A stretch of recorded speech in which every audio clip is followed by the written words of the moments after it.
ఇదైతే నాగుల పంచమి పొద్దున వీడియో అనమాట. నేను పొద్దున్న అయితే లేచిన ఈరోజు 5 గంటలకే లేచిన. వాకిలంతా క్లీన్ చేసి వాకిట్లయితే నీళ్ళు పట్టేసి ఇంకా ముగ్గులైతే పెట్టుకున్నాం. ఇక్కడ మా అమ్మాయి అయితే కడప అయితే కడిగి కడపకి కూడా బొట్లయితే పెట్టేసింది. ఇంకా నేను పూజ కూడా కంప్లీట్ చేసేసుకున్నా. దేవుడు పూజ అయితే ఇట్లా చేసుకున్నా. నేను ముందుగా అయితే దేవునికి బెల్లమన్నం అయితే వండి ఆ దేవుడికి దీపం ముట్టించిన తర్వాత ఇక్కడ మేము పుట్టల పాలు పోయడానికైతే ఇక్కడ పువ్వులు ఇంకా ఒత్తులు కంచుడు, ఎందుకంటే పుట్ట దగ్గర ఏమి ఉండవు కదా, అందుకని కంచుడు నేను వండుకున్న బెల్లమన్నం టిఫిన్లో పెట్టేసుకున్న. ఇక్కడ కొబ్బరికాయ పేలాలు ఇంకా ధూప్ స్టిక్ ఒకటి పెట్టుకున్న. తర్వాత కుంకుమ పసుపు ఇంకా ఈ పుట్నాల పప్పు చక్కెర పుట్ట మీద జల్లడానికని అవి కూడా తీసుకున్నా.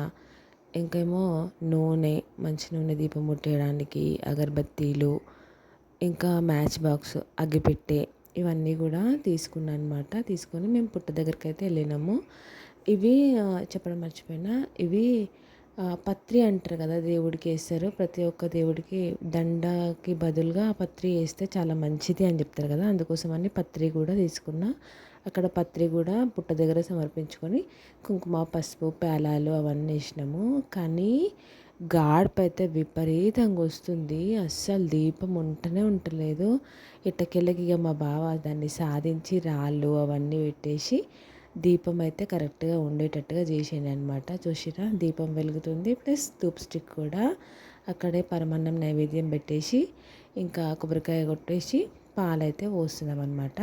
ఇక్కడ మా బావ ఫస్ట్ పాలు పోసి కొబ్బరికాయ అయితే కొట్టిన తర్వాత ఏం చేసిందంటే, మనం శాఖ పెడతాం కదా, అక్కడ చాక పెట్టి కొంచెమే శాఖ పెట్టిన అనమాట. కాదు, ఒక్కరే శాఖ పెట్టాలి, అందరు పెట్టొద్దు, అందరు పాలు పోయాలి అని చెప్పిన.